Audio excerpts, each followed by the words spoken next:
aywa l'an 1 du TER ni nga koy fêter avec un chiffre. Avec un chiffre soxna Fati je pense que ay yéenekaay yu bëri jot nañ ci dellusiwaat mu di 17 millions nous sommes 17 millions de Sénégalais en termes de démographie et nous sommes 17 millions de Sénégalais à avoir emprunté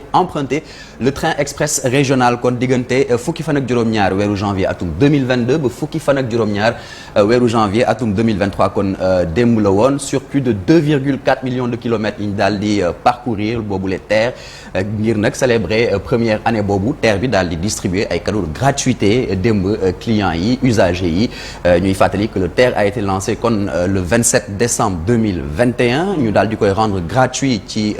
ñaar fukki fan yi jiitu balaa kon ñuy dugg kon en exploitation le 17 janvier donc 2022 le TER kon c'est plus de 14 milliards de francs CFA yi mu daal di générer en termes de recettes ci diiru benn at ay recettes yi nga xam ne dañ ko calculer ci base du prix moyen du ticket bi nga xamante ni ci 850 francs CFA la waaye les tarifs dañ koy fàttali rek dañuy varier entre 500 francs CFA de Dakar à Thiaroye 1000 francs de Dakar à Rufisque 1500 de Dakar à Diamniadio et 2500 francs CFA pour première classe xeetu ñoom Fati Dieng ñoom boobu la ñuy jël xam naa donc bu ñu sukkandikoo ci responsable moyen transport ferroviaire boobule ñoom daal benn taux de ponctualité bu 94% lañ daal di observé ñu ne nag boobu moo sax tane li nga xamante ni moom mooy standard internationaux yi te bu ñu sukkandikoo ci Abdou Ndéné Sall nekk directeur général société nationale de gestion du patrimoine du TER mu di waa SENTER nee na nag ñoom largement lañ dépassé li nga xamante ne moom mooy objectif bi leen état fixé woon mu di 60 000 passagers par jour donc en termes de recettes actuellement nee na ñoom ñu ngi transporter lu toll ci 70 000 personnes par jour ñu gis na ne kon c'est un nombre bi nga xamante ne un objectif de nombre de passagers bi ñu daal di rek wàññi ndaxte au départ dañu doon évoquer une moyenne de 115 000 passagers par jour soxna Fati. aywa ñu wax ci l'entretien. L'entretien itam waa responsable yi SENTER en tout cas jot nañ ci dellusiwaat yi nga xamante ne ñoom ñooy société d'exploitation daal di fàttali rek dañ daal di joxe benn haute disponibilité des rames à savoir benn taux de 100% ci lu jëm ci wàllu clients yi donc grâce aux 3800 opérations maintenance yi nga xamante ne dañ koy daal di réaliser sur ces mêmes rames waaye tamit aux 977 kilomètres de tournée muy surveillance yi ñu daal di def à pied ci voies yooyu et puis également aux 4115 opérations maintenance préventive ci système yi lée ñu jëm ci wàllu signalisation télécom ak tamit énergie technicien en charge maintenance bi daal di répertorier lu toll ci 6811 interventions de dépannage ci installation yu jëm ci wàllu billetterie ak bâtiment heure de nettoyage rames yi ñu daal di koy évaluer à 50 000 en un an également donc visite effectuée avec des personnalités internationales avec plus d'une vingtaine de nationalités ñoom ñu daal di koy xayma ci lu toll ci téeméer ak juróom fukk et plus de 1000 collaborateurs ñu daal di leen mobilisés cette année et 15 000 clients pris en charge à travers le centre relations clients soxna Fati. mu mel ne ci njëlbeen nga Marcel critique yi bëri woon na de. critiques yi bëri woon na mën nañ nekk à l'instar même par exemple de l'autoroute à péage TER bi daal di subir les foudres de la chronique locale déjà lu jëm ci njëgu acquisition toll ci 780 milliards de francs CFA mu ngi continuer de faire polémique ci benn distance bi nga xamante ne première phase rek lay concerné ñu évaluer ko à 36 kilomètres tarif proposé également ba léegi ñu ngi koy contesté ñu bëri naan dafa cher lu takku sax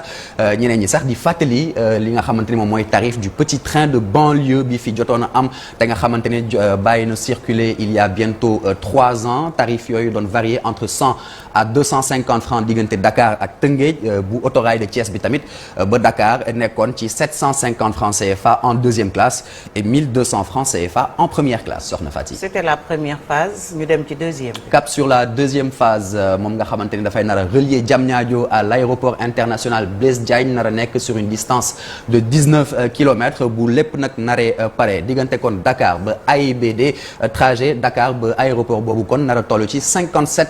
kilomètres ñu koy nar a mën a effectuer ci lu toll ci juróom fukki simili pour une vitesse de pointe de 160 kilomètres à l'heure ginnaaw kon ñaari voies yi nga xamante ne voyageurs yi lañ ko jagleel dina amaat beneen ligne bi nga xamante ne pour transport de marchandises la une voie unique à écartement métrique interopérable ak chemin de fer sénégalais bi nga xamante ne existé na ba pare muy nar a jóge fii Dakar dem ba ca réewu Niger les rames kon auront une capacité assise lu toll ci ñaari téeméer ak ñaar fukk ci ay places environ et puis le chantier de la deuxième deuxième phase ñuy fàttali que jot nañ ko tàmbali juróom fan ci weeru mars atum 2022 bii passé muy nar a kon jeex ci décembre 2023 on l'espère soxna Fati. merci beaucoup Marcel Farba Maroun mu nekkoon un jour une actu tey nga taxaw ci chiffre terre alors Malick Thiandoum 17 millions de Sénégalais ñoo jël li nga xam ne moom mooy train express régional ci benn at bu ñu xoolee le document que Marcel nous a présenté Abdou Ndéné Sall ne atteindre nañu seen objectif parce que 60 000 clients la leen chef de l'État fixé loon par jour dem nañ ba 70 000 par jour Malick Thiandoum. waaw ci benn at rek d'exploitation mën nañu wax ni TER bi léegi bokk na ci décoru transport ci biir Ndakaaru surtout quoi te am na ñu bari ñu nga xam ne tey daf leen soulager boo demee gaar ak bu mu ci munti doon di nga gis affluence bu am solo ci nit ñi nga xam ne ñoom ñoo koy jël ndax boo demee par exemple fu mel ni Tëngéej ñu bari dañuy dawal seen oto gaare ko jël TER bi liggéey si bu ñu paree jëlaat TER bi bu ñu demee jël seen oto dem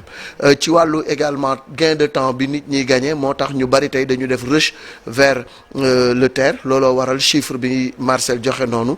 ci ñi nga xam ne ñoo koy jël di 17 millions yi ma jàpp ni jaadu na mais aussi ci wàllu sécurité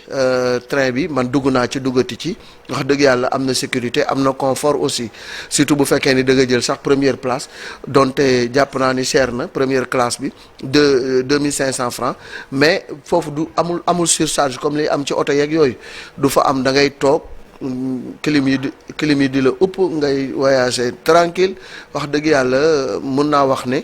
ñi ko doon ŋàññ ca njalbeen tey gis nañu ni njëriñ bu am solo moom TER bi am na ko maintenant li nga xam ne rek moom la nit ñi bëgg mooy mu gën a yaatu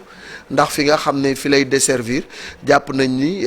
ci deuxième tranche bi ñuy waajal mën nañ ko gën a gaawal ndax TER bi am na njëriñ te tey jii ak mbir yi am ci wàllu transport ak accident yi fi am dafay poser de plus en plus la nécessité de se tourner vers les rails donc tey il faut ñu gën a ñoŋal dem beeg dikk bi ci rails yi pour que nit ñi di mën di dem di dikk ci sécurité mais également ci lu gën a gaaw se mettre sur les rails waaw se mettre sur les rails bu ko defee jubal merci beaucoup